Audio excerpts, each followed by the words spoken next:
네, 세상 속의 성도라는 말씀의 제목으로 함께 은혜를 나누고자 합니다. 참 한 주간 동안 세상 속에 참 많은 일들이 있었습니다. 그런 속에서 우리 성도들이 어떻게 살아야 될지 난감할 때도 있었던 것 같아요. 지난 토요일 일주일, 한 8일 전이겠네요. 6월 1일 서울 그 광장에서부터 해서 이제 퀴어 퍼레이드, 동성애자들이 자유를 선포하며 퀴어 퍼레이드가 있어서 좀 사회적인 큰 문제가 되었었고요. 또 그런가 하면은 그 뒤로 며칠 지나지 않아서 지난 6월 5일입니다. 지난 수요일 수요 예배 설교 때 우리 분당 우리 교회 부목사님이 설교를 하시는데 설교 제목이 지적질인가 거룩한 분노인가를 가지고 설교를 하는데 그게 또 이 기독교 포털 뉴스에 그냥 한참 시끄럽게 막 갑론을박이 펼쳐지는 그런 상황이었습니다. 그분 설교의 취지는 동성애 자체가 아니라 동성애자들을 바라보는 우리의 시각에 대해서 얘기해보자는 것이다. 그래서 동성애자들의 그런 집회에 대해서 동성애 문제나 이런 것에 대해서 기독교인들이 어떻게 지금 대처하고 있는가. 그런데 이제 설교 내용 가운데서 이미 대세는 넘어갔다. 그리고 동성애를 지적하는 것이 이제 꼰대질을 하는 것이 되어버렸다. 뭐 이렇게 설명을 하다 보니까 굉장히 또 이제 많이 또 이렇게 보수적인 기독교인들 시각에서 또 많이 좀 이렇게 반발심이 일어나고 어떻게 분당 우리 교회에서 그런 설교를 할 수가 있냐. 조금 한참 시끄러웠었고 그런 문제가 있었습니다. 물론 그분의 취지는 제가 이렇게 쭉 설교 내용을 다 보지는 않았지만 그냥 이렇게 군데군데 이렇게 나왔던 내용들 보면은 다른 죄의 문제는 다 덮어두고 동성애만 공격하는 것이 과연 바람직한가라는 이제 그런 취지였었는데 어쨌든 뭐 성도들 입장에서 쉽게 받아들일 수 없는 그런 문제였었던 것 같아요. 세 번째로 또 한 분 목사님이 또 이렇게 좀 이렇게 한 주 동안 뉴스 메이커가 됐던 분이 있었어요. 누군지 아시죠? 정광훈 목사도 한기총의 대표 회장으로서 또 이제 한기총의 이름으로 성명문을 내면서 하여간 그 성명문에 붙여 보니까 몇만 기독교인 또 30만 목회자 이렇게 다 보니까 거기 저는 제가 동의하지 않았는데 거기에 제 이름 어떻게 보면 저도 들어가 있는 거예요. 여러분도 들어가 있는 거예요. 그 성명서에 의하면. 그 성명서의 내용은 문재인 대통령 하야해라. 내려와라. 이런 거에서 근데 그 표현이나 이런 것들이 굉장히 좀 조속하고 또 좀 불건전한 이런 게 보여서 대부분 많은 이제 교회에서 이건 말도 안 된다. 어떻게 이런 사람이 목사냐. 목사에서 내려와라. 이런 얘기도 있었고 또 그런가 하면 또 좀 극우적인 그런 죄송한데 표현이 또 거기 이제 동조하시는 분들은 거기에 참 동조한다. 이렇게 하시는 분들도 있었고요. 근데 이분 특성이 또 하나 이제 이 동성애 문제에 나오면 굉장히 극렬하게 반대하시는 분이세요. 정광훈 목사라는 분이. 그래서 2017년 대선 때에 기독교회는 동성애, 이슬람, 차별금지법 반대다. 이 정책을 공유할 수 있는 당이라면 누구와도 연대한다 해서 기독자유당인가 그때 이렇게 만들어가지고 해서 그런데 그렇게 딱 반대하는 사람이 누구였냐? 이렇게 홍준표 씨였습니다. 그래서 홍준표 씨를 지지한다 이렇게 해가지고 그 이유는 딱 한 가지예요. 동성애 반대한다, 이슬람 이렇게 반대한다. 그 이유 하나로 홍준표 씨 지지하고 좀 그런 일이 있었습니다. 정치적인 이야기를 하자는 게 아닙니다, 결코. 다만 목회자가 과연 그렇게 하는 것이 과연 정당한가? 뿐만 아니라 이제 정광훈 목사가 이제 뉴스가 뜨거워지니까 정광훈 목사가 그 전에 했던 말들이 막 이제 다 불거져 나오는 거예요. 그래서 이제 내란 선동죄로 고발해야 된다. 그런 움직임이 있는데 실제로 이루어졌는지는 어떤지는 잘 모르겠는데 그 내용은 뭐냐면 목사 수련회 때 이제 강사로 가서 이제 설교하는 내용들이 우리가 가서 지금 저 청와대로 진격해야 된다. 그리고 가서 저 문재인 그놈을 끌어내야 된다. 제 말이 아니라 그 표현 그대로입니다. 청와대에서 이제 그 경호원들이 총을 쏘면 어떡할 거냐 그랬더니 총 맞고 죽는다 그러니까 아멘 하고 막 난리가 났어요. 장면들 보니까. 그래서 이건 내란 선동죄다. 이분이 그런 얘기만 하시는 게 아니라 또 우리하고 또 직접 관계된 얘기도 있어요. 전라도 사람들은 다 빨갱이다. 목사가 하는 얘기예요. 강단에서. 전라도 사람은 빨갱이다. 그나마 좀 전라북도 사람들은 좀 낫게 봤는지 전라북도는 충청도에다가 붙이고 전라도는 이게 전라남도는 제외하고 뭐 이렇게.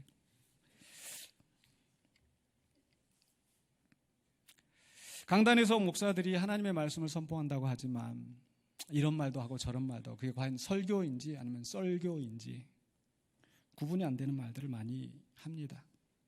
그런데 다만 그것들을 우리가 이제 들을 때에 그저 뭐 주의 종의 말씀이다, 주의 사자의 말이다라고 그냥 받아들이고 아멘하고 해야 되는 건지 결코 그건 아니라고 생각합니다. 우리는 그 목사의 말을 따라가는 것이 아니라 저를 비롯해서요. 과연 그 말이 선포되어졌을 때 또 그 과연 성경 말씀에 비추어서 생각하고 비교하고 그래서 받아들일 것인지 말 것인지 우리 결정을 해야 돼요. 그냥 아멘하고 그냥 좋은 게 좋은 거다 이렇게 할 수 없다라는 겁니다. 왜냐하면 우리는 세상 속에 사는 성도이고 이 세상 속에서 그냥 가만히 있다가 내가 죽으면 천국 가는 이런 존재가 아니라 우리 교회는 어떤 교회가 돼야 된다고요? 계속 지난 두 주일 동안 우리가 말씀 나눈 게 전투적인 교회다. 세상의 악과 불의한 영들과 싸우는 그런 전투적인 교회가 돼야 되기 때문에 이 세상 속에 살아가면서 우리는 다른 가치관, 성경이 말씀하시는 그런 세계관을 가지고 우리가 세상 속에서 살아가야 되는 겁니다. 일주일에 한번 내가 교회에 와서 내가 말씀 듣고 예배 열심히 드렸다. 그게 난 좋은 신앙이다. 거기서 멈추는 것이 아니라 또 한 주간 동안 세상에 나가서 우리가 어떤 모습으로 살아갈지 세상 속에서 이런저런 문제들이 이렇게 터져 나올 때 거기는 우리는 어떤 가치관을 가지고 어떤 판단을 내리고 살아가야 되는지 결정을 해야 된다는 거죠. 전쟁 중에는 바른 판단이 굉장히 중요합니다. 누군가 다가왔었을 때 그게 아군인지 적군인지 지금 가야 될지 말아야 될지 위험한지 아니한지 그런 것들을 구분하지 않으면 자칫하면 목숨을 잃는 거죠. 그래서 성경에서 끊임없이 우리에게 말씀합니다. 거짓 선지자들을 조심하라. 성경 속에서 얼마나 예레미야 선지자가 아모스 선지자가 에스겔 선지자가 제가 말씀 얘기하려면 줄줄이 얘기할 수가 있어요. 거짓 선지자들, 거짓 제사장들 입에 먹을 것이 있으면 복을 외치고 그렇지 않으면 저주를 외치고 자기 탐욕에 젖어 있는 그런 이스라엘의 목자들 얼마나 말씀이 많은지 몰라요. 신약성경에 와서도 거짓 교사들을 삼가라. 거짓 교사들. 마태복음 7장 15절에서 예수님께서 분명히 우리에게 말씀하십니다. 거짓 선지자들을 삼가라. 양의 옷을 입고 너희에게 나아오나 속에는 노략질하는 일이라. 거짓 선지자들을 삼가라. 다양한 목소리, 다양한 주장들이 나오는데 그것을 분별하지 아니하면 자칫 소경이 소경을 인도하여서 결국 멸망의 구렁텅이로 함께 빠지는 결과가 되지 않겠습니까?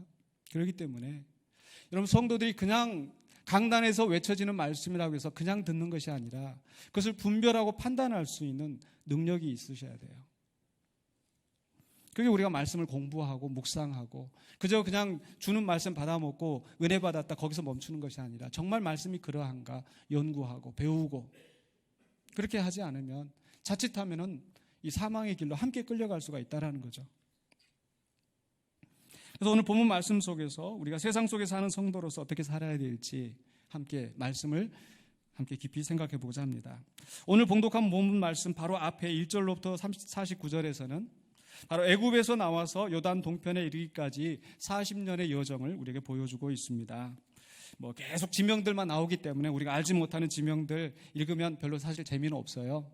그냥 처음 1절 33장 1절에 애굽을 떠난 이스라엘 자손들의 노정은 이러하니라. 애굽을 떠나서 49절에 요단강가 모압 평지에 이렇게 왔다. 그래서 1절부터 49절까지는 눈으로 쑥 보시면서 애굽을 떠나서 모압 평지까지 왔구나. 그러시면 된 거예요. 그러면 하면 충분해요. 그 다음에 이제 요단강 동편에 있는 그 백성들을 향하여서 하나님께서 말씀하시는 겁니다. 바로 전쟁에 대해서 지시하는 거죠. 지금까지 지난 두 주일 동안 우리가 전투적인 교회에 관계된 말씀을 나눴는데 31장에서는 이제 미디안과의 전쟁을 하면서 그들이 거룩한 정결한 군사로서의 사명을 감당해야 된다는 것. 지난 32장에서는요. 바로 요단강 동편을 건너가지 않으려고 했던 그 지파들을 향하여서 너희가 함께 가서 싸워서 이 공동체의 연합이 훼손되지 않게 하라. 공동체를 낙심하게 하지 말라. 함께 가서 싸워야 된다는 것. 다른 사람들은 싸우고 있는데 나는 가만히 앉아서 구경해야 되겠는가? 함께 나가서 싸워야 된다는 걸 말씀하셨죠.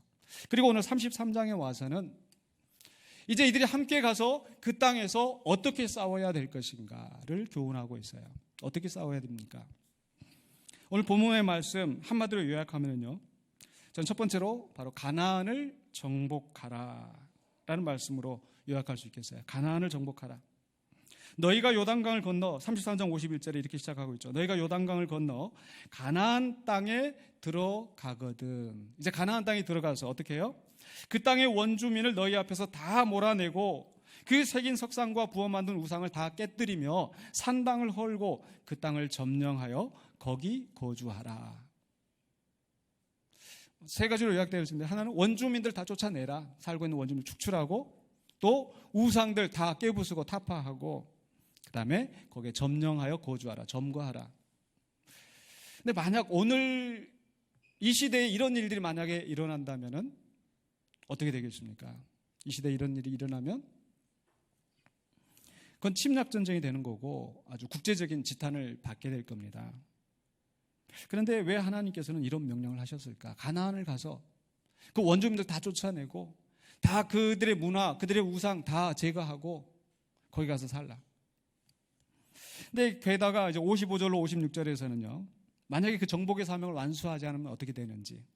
55절입니다. 너희가 만일 그 땅의 원주민을 너희 앞에서 몰아내지 아니하면 너희가 남겨둔 자들이 너희 눈에 가시와 너희 옆구리에 찌르는 것이 되어 너희 거주하는 땅에서 너희를 괴롭게 할 것이다. 그들을 남겨놓으면은 그들이 너희를 괴롭게 할 것이다. 이를 실제로 이제 사사기에 가보면은 그 이방 족속들이 그들을 괴롭히면서 모압 사람들이, 암몬 사람들이, 블레셋 사람들이 그들을 이제 식민지로 삼아서 오히려 고통을 당하는 그 역사가 350년 동안 이 사사기 역사 가운데 진행되는 겁니다. 근데 뿐만 아니라 56절에서 단지 이방인들에게 고통을 받는 그런 정도가 아니라 56절에서 나는 그들에게 행하기로 생각한 것을 너희에게 행하리라. 하나님이 그 백성을 심판하시겠다는 거죠. 참 어떻게 보면은 참 잔인한 하나님처럼 보여질 수 있습니다. 마치 이 장면을 생각해 보면 마치 그 영화 속에서 조폭들이 누구 이렇게 좀 잡아다가 놓고 그 조폭들 가운데서 좀 이제 제일 이제 어린 사람 이렇게 시켜놓고 너도 이제 우리 조직원이 됐으니까 저 가서 네가 이제 해치워. 그래놓고 네가 안 해치고 머뭇거리면 어떻게 해요? 네가 안 하면 내가 너를 죽이겠다. 뭐 이렇게 하는 식으로. 그러니까 지금 하나님께서 이스라엘 백성들이 너희 가서 그 원주민 다 쫓아내고 다 깨부수고 이렇게 해라. 이렇게 안 하면 내가 너희를 혼내겠다. 이스라엘 백성 입장에서 마지못해 가서 그렇게 해야 되는 건지 이런 문제가 부딪히는 거죠. 근데 왜 하나님께서 그렇게 하셨을까? 왜 하나님께서 그런 잔인한 명령을 내리셨을까요? 그것은 하나님께서 단지 이스라엘 민족만을 편애하셔서 그들을 쫓아내고 그들을 살게 하신 것이 아니라 바로 하나님의 심판의 도구로서 이스라엘을 사용하시는 겁니다. 이스라엘을 의의 모범으로 모범되는 국가를 세우셔서 거기에서 끝나는 것이 아니라 그것을 통하여서 그들을 통하여서 온 세상을 하나님의 나라로 회복하게 하시려는 하나님의 계획 속에서 진행되는 일이라는 거죠. 바로 그 일을 위해서 그 이스라엘 민족들이 해야 되는 것은 그 땅에 들어가서 악한 원주민들을 다 몰아내고 그곳에 거룩한 나라를 하나님의 말씀에 순종하여서 정의와 공의를 이루는 나라를 세워야 된다는 거. 그게 바로 이 정복전쟁의 의미입니다. 그래서 맨 처음에 하나님께서 인간을 창조하실 때 땅을 정복하라 라고 말씀하셨던 것과 비슷한 겁니다. 바로 인간이 땅을 기업으로 얻어서 그 땅을 잘 개간하고 가꾸어서 그 땅의 소득으로 우리가 유익을 얻을 뿐만 아니라 하나님께 영광을 돌리는 삶을 살라는 것. 그러나 그 인간이 하나님을 거역하고 범죄함으로 말미암아서 땅이 저주를 받아 가시와 엉겅퀴를 내고 그래서 모든 이 세상의 질서가 뒤엉키게 된 거죠. 사람들은 우상을 섬기고 하나님을 섬기는 대신 우상을 섬기고 이웃을 압제하고 가인이 아벨을 죽였던 것처럼 노아의 홍수 시대 때 사람들이 땅이 부패하고 포악이 가득하였던 그 시대가 된 것처럼 모든 게 다 왜곡되었습니다. 그런 속에서 하나님께서 아브라함을 택하시고 그의 자손들이 하나님의 말씀에 순종하여서 정말 소돔과 고모라와 같은 이 세상을 정결하게 하여서 하나님의 나라로 회복되게 하시는 것.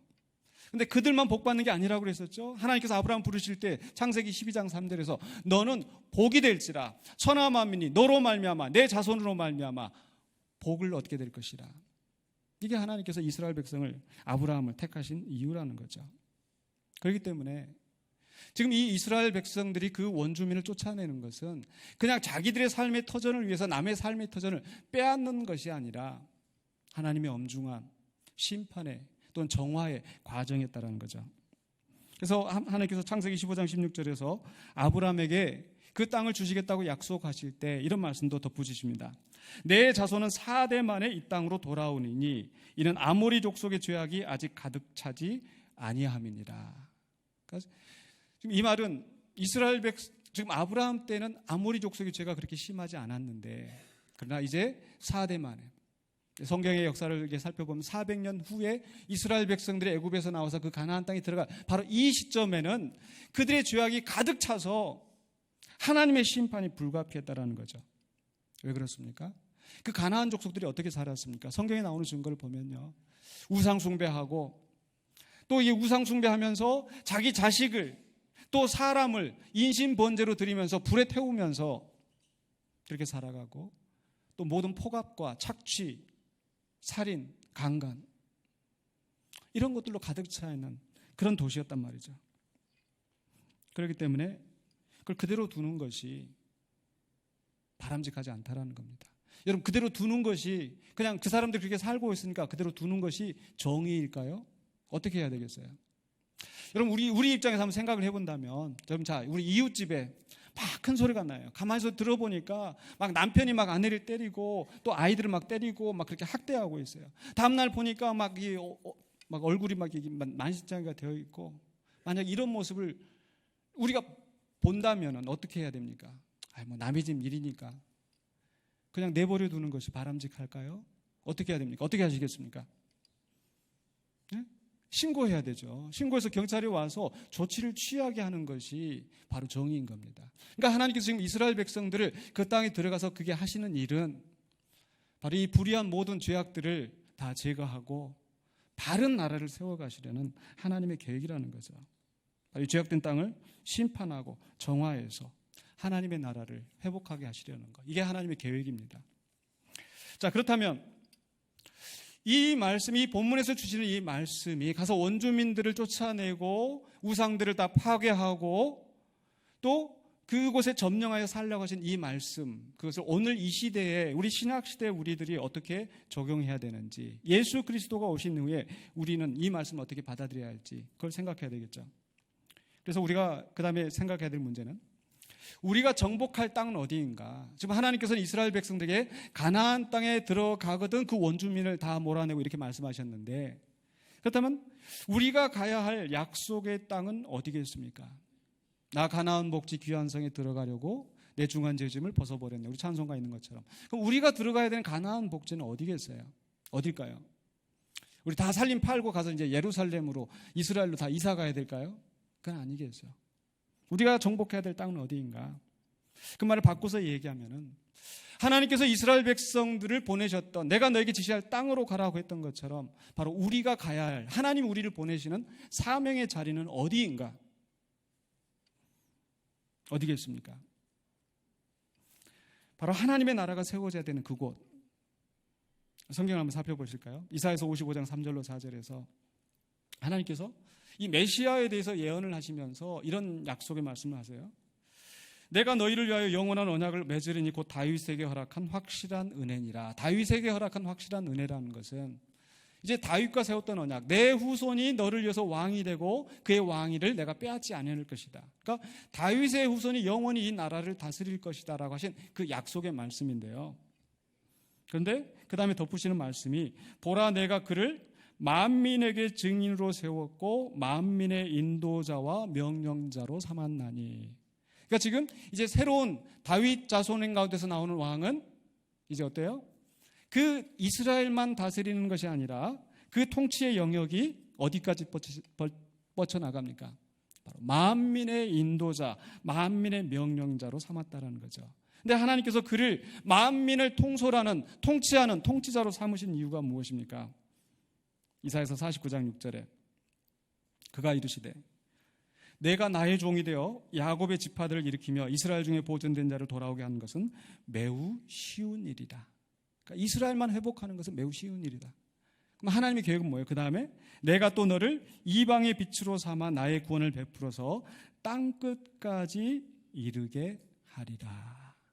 그러니까 하나님께서 이 메시아를, 예수 그리스도를 만민의 인도자와 명령자로 삼으신 이유는 뭐예요? 하나님의 구원을 땅끝까지 이르게 하는 것. 그래서 예수님께서 요한복음 17장 2절입니다. 아버지께서 아들에게 주신 모든 사람에게 영생을 주게 하시려고 만민을 다스리는 권세들을 아들에게 주셨음이로소이다. 그러니까 예수님은 만민을 다스리는 권세를 받으셨어요. 그리고 그 예수님이 제자들을 보내시는데, 예수님 제자들 보내시잖아요. 요한복음 17장 18절에 아버지께서 나를 세상에 보내신 것 같이 나도 그들을 세상에 보내었고. 그럼 예수님께서 왜 제자들을 세상에 보내시겠어요? 세상에 가서 뭐 하라고요? 세상을 정복하라는 거죠. 어떻게 정복을 해요? 마태복음 28장 18절로 19절에 하늘과 땅의 모든 권세를 내게 주셨으니 그러므로 너희는 가서 모든 민족을 제자로 삼아 아버지와 아들과 성령 이름으로 세례를 붓고 내가 너에게 분부한 모든 것을 가르쳐 지키게 하라. 이게 우리가 가야 할, 우리가 감당해야 될 목표인 겁니다. 즉 어느 한 지방, 한 나라를 하나님께서 이제 지정하시는 것이 아니라 바로 예수 그리스도를 통하여서 이 온 땅이 하나님의 나라가 되도록 하시는 것, 이게 하나님의 뜻이고, 그래서 제자들을 온 세상에 보내셔서 땅끝까지 구원이 이르게 하신다라는 겁니다. 그렇기 때문에 우리가 가야 할 정복의 땅은 어디입니까? 우리가 가야 할 정복의 땅은, 가나안 복지는 어디예요? 이렇게 온 세상이라는 거예요. 모든 족속에 가. 그러므로 너희는 가서 모든 족속에 가서, 이제 단지 이스라엘이 아니라 그 가나안 땅은 단지 죽어서 가는 그 뭐 하는 일이 아니라 바로 하나님의 통치가 이 땅에 이루어지도록 우리가 살아내야 되는 것. 그런데 오늘 본문의 말씀은 다시 돌아가서 민수기 33장 54절에 보시면요, 너희의 종족을 따라 그 땅을 제비 뽑아 나눌 것이니 수가 많으면 기업을 주고 적으면 적은 기업을 주다. 기업을 나누게 하셨어요. 그래서 이스라엘 유다 지파는 여기, 루벤 지파는 여기 나누게 하셨는데, 그 나누게 하신 이유가 무엇인가? 바로 각자에게 주신 기업의 땅에서 이방 족속들을 다 몰아내고 우상을 타파하고 그곳에서 하나님의 백성으로 살아가도록 하신 거죠. 즉 기업을 나눠주시는 겁니다. 이제 이스라엘 민족들이 다 함께 때로 다니면서 막 다 점령하고 다 부수고 이렇게 하는 것이 아니라 각자에게 주신 소유와 기업을 따라서 그 사명을 감당하게 하셨다는 거죠. 그 말씀 우리에게 적용해 본다면요, 우리가 그리스도의 통치가 이 땅에 이루어지게 해야 되는 그 목표는 어디냐? 온 세상 만민에게인데, 그것을 위하여서 우리가 감당해야 될 장소, 지역은 어디겠어요? 바로 우리에게 주신 삶의 영역, 우리에게 주신 가정, 우리에게 주신 지역사회, 바로 거기에서 우리가 그리스도의 통치가 이루어지도록 살아내야 된다는 겁니다. 바로 이곳에 우리가 살아가는 그 삶의 현장이 바로 전투의 자리예요. 싸움의 자리예요. 그 다음 세 번째로, 그럼 어떻게 우리가 이 세상을 정복할 것인가? 어떻게 하여서 하나님의 나라가, 그리스도의 통치가 온 세상에 확장되게 할 것인가? 그게 문제죠. 기독교의 역사를 보면은요, 중세 때 십자군의 전쟁이 일어나서 야만적인 저 이 이방 나라들을 정복해야 된다. 십자군 전쟁. 또 그런가 하면은 근세에 와서도 기독교 국가들이 저 식민지를 정복해야 된다. 영국이 그러했고요, 미국이 또 미국 원주민들, 인디안들 다 죽이고 다 쫓아내고 몰아내고 자기들이 소위 말하는 기독교 국가를 세웠다고 하는데, 과연 그것이 정당한 방법일지 저는 좀 의문이 듭니다. 정말 그들이 가서 정말 복음을 선포하고 하나님 나라가 이루어지게 했는지, 영국만 보더라도 그들이 식민지로 지배했던 그 인도에 그들이 행하였던 그런 추악한 일들로 말미암아서 오히려 그들이 복음을 배척하는 그런 결과가 되었습니다. 그래서 마하트마 간디가 했던 이야기가 있습니다. 내가 예수쟁이를 만나기 전에 예수를 만났더라면 내가 예수쟁이가 되었을 것이다. 근데 그들이 크리스찬 이름으로 그 땅에 들어와서 했던 그런 추악한 일들 때문에 오히려 복음을 배척하는, 하나님의 나라가 막히게 되는 그런 결과를 가져왔다는 거죠.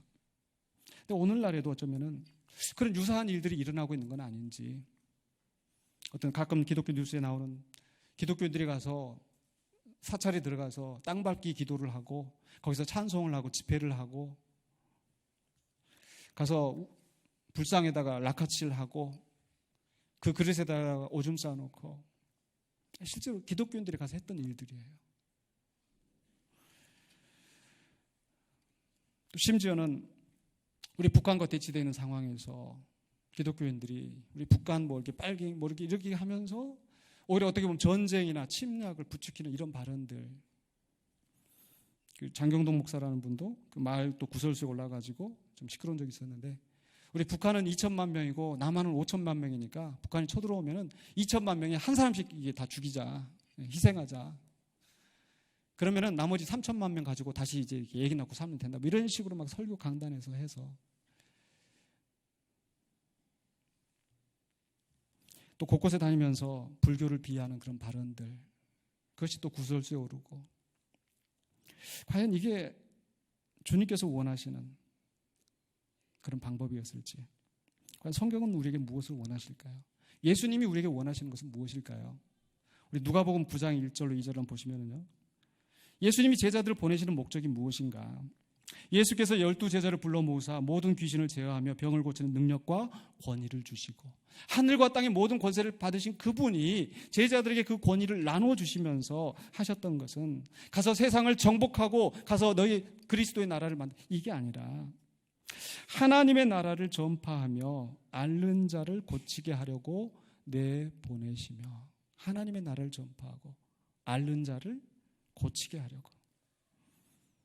그래서 9장 6절에 보면 제자들이 나가 각 마을에 두루 다니며 곳곳에 복음을 전하며 병을 고치더라. 그러니까 한마디로 예수님께서 제자를 보내셔서 하라고 하신 일이 뭐예요? 두 가지로 요약이 되어지죠. 하나는 복음 전파이고 또 하나는 세상을 치유하는 일입니다. 이게 바로 세상을 향한, 세상 속에서 살아가는 성도들의 사명인 거죠. 정복이나 점령이 아닙니다. 정죄와 비판은 더더욱 아니고요. 그런 의미에서 우리가 이제 지금 사회적으로 큰 문제가 되고 있는 동성애, 또 지난 한 주간 동안 교계에서 큰 문제가 됐던 이 동성애에 대해서, 동성애자들에 대해서 교회가 어떤 모습으로, 성도들이 어떤 모습으로 되어야 될까 하는 그런 문제를 고민해 봅니다. 예수님이라면 어떻게 하셨을까? 퀴어 퍼레이드가 벌어지고 있다면 그곳에서 예수님은 어떻게 하셨을까? 우리는 어떻게 해야 될까요? 만약에 군산에서 그런 일이 벌어지고 있다면, 지금 아직까지 우리 군산에서는 그런 일이 없지만 뭐 있나요? 예전에 한번 잠깐 그런 얘기. 만약 그렇게 이런 일이 벌어지고 있다면 우리는 어떻게 해야 되는가? 세상의 악한 영들과 싸우고 해야 되는데 어떻게 해야 되는가? 저는 예수님이라면 어떻게 하실까를 고민하면서 바로 요한복음 8장에 있는 사건이 떠올랐습니다. 요한복음 8장에 보면요, 간음하다가 현장에서 붙잡힌 여인이 있었어요. 사람들이 그를 붙잡아다가 우리 구약에 있는 그 율법에 있는 말씀대로 이 사람을 돌로 쳐 죽여야 되는데 어떻게 할까요? 예수님 시험하는 거죠. 예수님께서 묵묵히 앉아서 뭔가를 쓰시다가 일어나셔서 하셨던 말씀 뭡니까? 너희 중에 죄 있는 자가 먼저 돌로 치라. 그렇게 되니 한 사람씩 두 사람씩 다 떠나갔어요. 그리고 나서 예수님께서 여자에게 말씀하십니다. 8장 10절에, 요한복음 8장 10절에 예수께서 일어나사 여자 외에 아무도 없는 것을 보시고 이르시되 여자여 너를 고발하던 그들이 어디 있느냐? 너를 정죄한 자가 어디 있느냐? 11절에 여인이 대답합니다. 아무도 없습니다. 주여 없나이다. 예수님께서 뭐라고 말씀하십니까? 나도 너를 정죄하지 않겠다. 예수님은 아무 죄가 없으신 분이니까 얼마든지 정죄하실 수 있는 분인데 나도 너를 정죄하지 않겠다. 근데 그 말씀만 하고 끝이 아니죠. 그 다음에 뭐라고 말씀하세요? 가서 다시는 죄를 범하지 말라. 예수님이 간음한 것을 그냥 묵인하고 괜찮아 이렇게 하신 게 아니에요. 죄는 죄이지만 그것을 정죄하도록 버려두지 아니하시고 그 여인을 감싸 안으시고 나도 너를 정죄하지 않겠다. 가서 다시는 죄를 범하지 말라. 여기에서 우리가 동성애에 대한 우리의 어떤 입장을 취해야 되는지 좀 생각해 보는 거죠. 가서 동성애 집회하는 데 가서 돌을 던지고 방해하고 큰 소리 외치고 동성애는 죄이다 정죄하는 거 아닌가요? 아니, 동성애 죄가 아니라는 게 아니라 저는 분명히 동성애가 죄라고 저는 믿습니다. 왜? 그것은 하나님의 창조의 순리를 거역하는 것이기 때문에 하나님께서 한 남자와 한 여자를 짝지어 주시고 자손을 낳고 번성하게 하시고 이게 하나님 창조의 원리인데 어떤 사람은 그것을 뒤집어서 하려고 했었을 때 그것은 분명히 죄일 것이다. 그래서 저는 동성애 죄라고 믿지만 그러나 우리가 그들을 향하여서 돌을 던지고 정죄를 하고 어쩌면은 나는 이성애자이기 때문에 나는 동성애는 아우 싫어 끔찍해 나는 평생 동성애 죄 지를 일은 없어 그렇기 때문에 가서 자신 있게 가서 동성애는 죄다라고 혹시 외치고 있는 우리의 모습은 아닌지. 그러니까 예수님은 나도 너를 정죄하지 않겠다. 가서 다시는 죄를 범하지 말라. 그러니까 우리는 동성애는 죄라고 분명히 선언을 하되 그러나 그들을 향하여서 우리가 정죄해서는 안 된다는 거죠. 그러니까 사람들이 차별금지법이 되면은 동성애를 죄라고 하면은 이제 감옥에 갇힌다, 벌금 문다, 가짜 뉴스입니다, 엉터리입니다. 속지 마십시오. 그런 거 없습니다. 동성애를 죄라고 해서 벌을 받는 사람들은 공공연한 장소에 가서 거리에 나가서 그런 소리를 해쳤을 때, 외쳤을 때 그건 잘못됐다라는 거죠. 마치 여러분 우상 숭배하는 거 죄입니까? 죄 아닙니까? 불교를 만약에 믿는다면 죄입니까? 죄 아닙니까? 우리는 분명히 죄라고 믿는 거예요. 그런데 밖에 나가서 시장에 가서 저 우상 앞에 절하는 거 죄입니다. 불교 앞에 절을 죄인 겁니다. 막 큰 소리치고 막 절 앞에 가서 소동을 부린다면 그 사람 어떻게 해야 돼요? 죄가 있어요, 없어요? 잡혀가요, 안 잡혀가요? 잡혀가야 되는 거예요. 왜? 우리는 지금 이스라엘 백성들이 그 가나안 땅에 들어가서 해야 되는 것처럼 그런 속에서 살고 있는 것이 아니라 다문화, 다종교 속에서 살고 있기 때문에 이 속에서 질서를 만들어가는 방식은 가서 자기 신념을 가지고 막 가서 외치고 싸우고 이렇게 하는 것이 아니라 다 적절하게 질서 거리를 유지하면서 살아가도록 하는 거예요. 이게 지금 우리의 현실인 거죠. 그렇기 때문에 우리가 가서 이 다문화 사회 속에서 다종교 사회 속에서 우리가 밖에 나가서 그런 소리를 외치는 것이 능사일까 하는 생각이 드는 겁니다. 물론 제 말이 틀릴 수도 있지만 정말 말씀에 비추어서 한번 생각해 보자는 거죠. 과연 주님이 원하시는 게 무엇일까? 두 번째로 우리가 생각할 건 어떻게 세상을 정복할 것인가? 첫 번째는 복음 전파와 치유입니다. 가서 정죄하고 판단하고 그것이 아니라 정말 우리는 그리스도의 복음을 전파하면서 세상을 치유하는 그것을 통해서 세상이 변화되게 하는 그러한 사명을 맡았는데 그 일을 위해서 우리가 먼저 해야 될 것 바로 두 번째로 생각할 것은 바로 성도와 교회의 거룩을 유지해야 된다는 거죠. 구약의 하나님이 이스라엘 백성을 가나안 땅에 들어가게 하신 것은 바로 하나님의 말씀에 순종하는 이 언약 백성의 공동체를 세우게 하시는 것이었고요. 그렇기 때문에 그들 가운데 정말 우상을 다 몰아내고 이방인들과 섞이지 아니하고 하나님의 신앙의 순수성을 지키는 것이 굉장히 중요한 문제였습니다.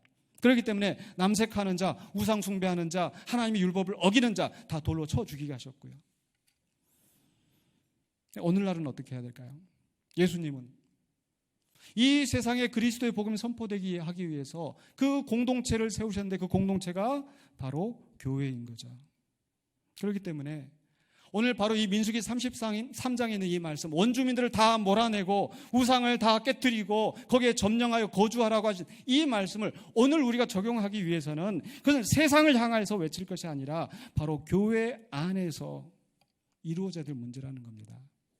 교회 안의 성결함에 대해서, 교회 안의 진실함과 정직함에 대해서 고민하고 교회가 바로 서도록, 거짓과 탐욕에 의해서 교회가 무너지지 아니하도록,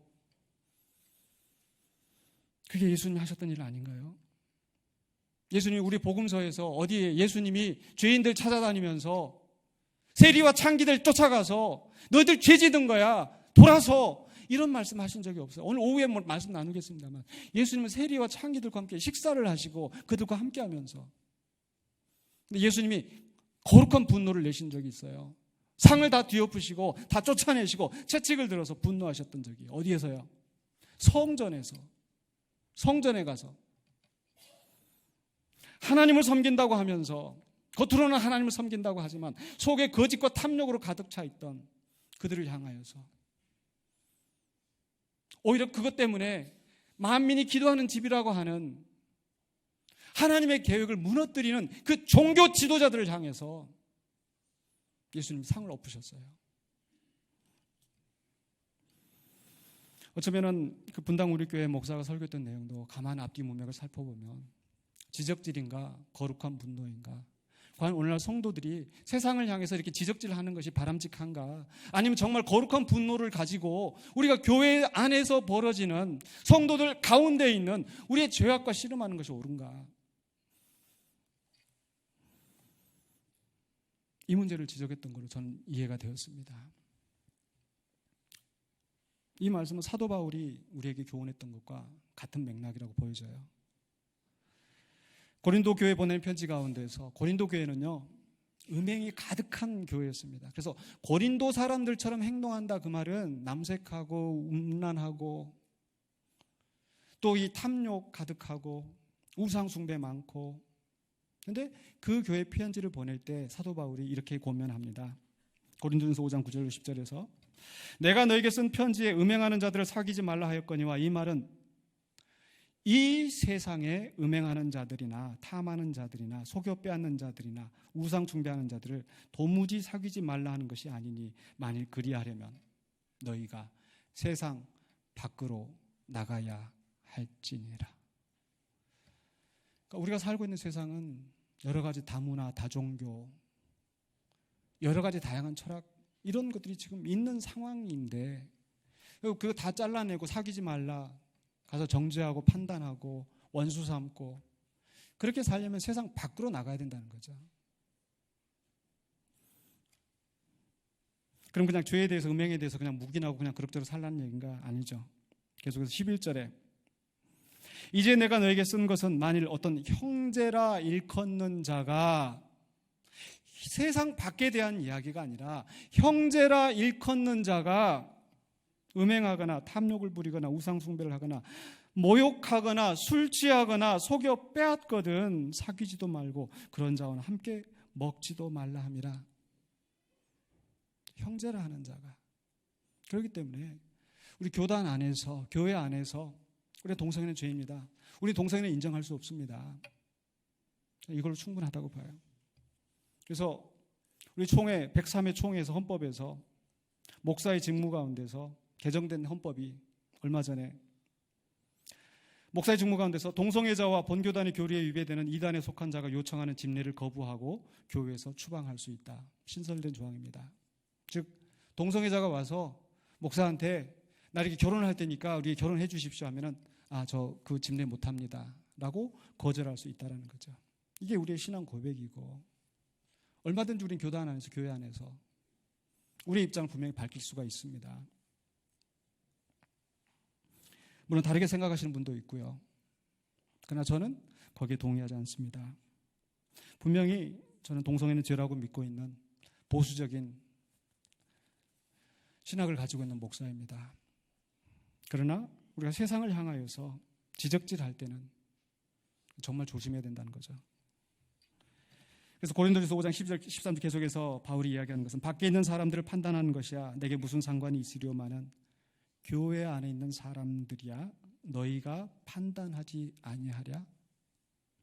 밖에 있는 사람들은 하나님이 심판하시려니와 이 악한 사람은 너희 중에서 내쫓으라. 근데 교회가 어떻게 해요? 교회 안에서 성범죄를 저지른 목사를 두둔하고, 교회 안에서 온갖 금권과 탐욕에 대해서는 눈을 감고, 교회 안에 온갖 이단들이 설치고 있는데 거기에 대해서는 침묵하고, 그저 바깥을 향하여서 동성애 반대, 이슬람 반대, 낙태 반대. 잘 들으시기 바랍니다. 이 저 목사는 그럼 동성애 찬성하고 낙태 찬성하고 이게 아니에요. 아까 제가 서두에 얘기했던 정광훈 목사, 한기총, 제가 지난주에 설명드렸었죠. 온갖 이단들 다 모아놓고 주요 교단들은 다 한기총에서 나왔어요. 그 금권 선거 타락한 그 모습을 보면서 도저히 이들과 함께 할 수 없다. 그렇게 해서 세력이 약화되니까 이제는 거기가 한기총이라는 데가 이단들이 세탁하는 장소가 됐어요. 한기총에 속해 있다고 하면은 이단 아닌 걸로 사람들이 속아주니까. 저는 이번에 지난 한 주간 동안에 그 정광훈 목사가 그 한 말로 말미암아서 한 가지 감사한 게 있어요. 신천지가 계속 공격하는 게 한기총에 속한 교회들은 거짓 교회들이고 막 이걸로 해가지고 했는데 적어도 이제는 많은 사람들이 우리 교단은 한기총에 속해 있지 않구나. 또 주요 지금 기독교회는 한기총하고 좀 별개구나. 아마 이걸 좀 알게 돼서 그건 좀 감사하다고 생각해요. 그래서 다른 분들이 누가 뭐라고 하시면 우리는 한기총 아니야. 자신 있게 말씀하셔도 됩니다. 근데 온갖 이단, 온갖 금권 선거, 탐욕 거기다 다 가져다 놓고 거기다 가서 나가서 동성애 반대하는 사람은 다 우리 편이다. 우리가 연대한다. 그리고 가서 막 외치는 것이 과연 정당한가? 누가복음 6장 42절에 예수님 말씀하십니다. 너는 내 눈 속에 있는 들보를 보지 못하면서 어찌하여 형제에게 말하기를 형제여 나로 내 눈 속에 있는 티를 빼게 하라 할 수 있느냐? 외식하는 자여, 먼저 내 눈 속에서 들보를 빼라. 그 후에야 내가 밝히 보고 형제 눈 속에 있는 티를 빼리라. 외식하는 자여, 누구에게 하시는 말씀이에요?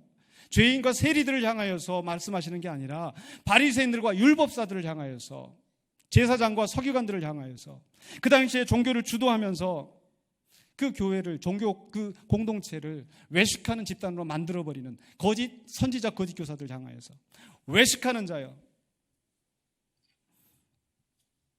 오늘 그 말씀 우리에게 다시 이야기한다면 외식하는 교회예요. 세상을 향해 티끌을 빼라고 외칠 것이 아니라 너희 안에 있는 들보를 빼라. 외치지 말라는 게 아니라 너희 안에 들보를 먼저 꺼내고 그 다음에 세상의 티끌을 빼라고 말씀하지 않을까요? 그게 바로 사도 바울이 말씀했던 것처럼 교회 안에 거룩함을 유지해야 되는 거, 성도가 거룩함을 유지해야 되는 거. 예수님 뜻도 마찬가지죠. 예수님 우리에게 말씀하십니다. 너희는 세상에 무엇이라고 합니까? 빛과 소금이라. 마태복음 5장 14절 15절에 너희는 세상의 빛이라. 산 위에 있는 동네가 숨겨지지 못할 것이요 사람이 등불을 켜서 말 아래 두지 않냐고 등경 위에 두나니 이러므로 집안 모든 사람에게 비추느니라. 온 세상을 비추는 빛이 되라고 말씀하세요. 가려져 있는 빛이 아니라 너희끼리만 모여서 여기가 좋사오니 너희끼리만 행복한 것이 아니라 산 위에 있는 동네가 숨겨지지 못하는 것처럼 온 세상 앞에 나타나는 빛이 되어라. 그렇게 해서 어떻게 해요? 5장 16절에 이같이 너희 빛이 사람 앞에 비치게 하여 그들로 너희 착한 행실을 보고 하늘에 계신 너희 아버지께 영광을 돌리게 하라. 이것이 교회의 사명이라는 거죠. 빛의 공동체가 되어서